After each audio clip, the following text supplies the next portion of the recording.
Israel के मददगारों की आ गई शामत। एक मुस्लिम देश ने धक्के देकर ब्रिटिश सैनिकों को भगाया, खाना छोड़कर भागे सारे।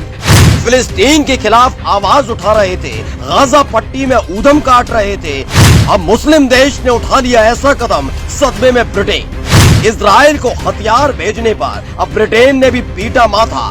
अरब देश के ऐलान से हिल गया अमेरिका, सीधे सीधे भिड़ गया Oman. This country is fucking bro Israel. You should get out from here. Your president sent two ships for Israel. फिलिस्तीन की बर्बादी पर जश्न मनाया जा रहा था। अरब देशों की छाती पर बैठकर खाना लीला जा रहा था। इजराइल की मददगार अलग अलग मुस्लिम देश में बैठकर मौज काट रहे थे। लेकिन फिलिस्तीनियों पर जैसे ही इजराइल ने पश्चिमी देशों से मिले मिसाइल और बम बरसाने शुरू किए, वैसे ही इनके सैनिकों की बैंड बज गई। अब तक ईरान बार बार इजराइल और अमेरिका को धमकी दे रहा है कि फिलिस्तीन पर बमबारी न करें। कतर ने तो पूरी दुनिया के पर कतरने का ऐलान कर दिया, लेकिन जो काम ओमान ने किया उसने सारे मुस्लिम देशों की आंखें खोल दी है। ये वीडियो ओमान का बताया जा रहा है, जब ब्रिटिश आर्मी के सैनिक रह रहे हैं, एक कैंटीन में बैठकर खाना खाने में मस्त थे।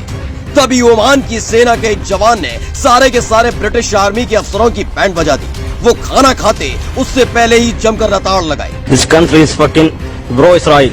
You should get out from here. Your president sent two ships for Israel. इस वीडियो में साफ साफ सुनाई दे रहा है कि कैसे ब्रिटिश आर्मी के अफसरों को फौरन भाग जाने के लिए कहा जाता है, क्योंकि ब्रिटेन ने इजराइल की ताकत बढ़ाने के लिए और फिलिस्तीन को डराने धमकाने के लिए 2 शिप यानी जहाज भेजे थे। इसी पर ओमान के सैनिकों का गुस्सा भड़क उठा, जिसने ब्रिटिश आर्मी के अफसरों को जमकर लताड़ लगाई। ये गुस्सा लगातार बढ़ता जा रहा है।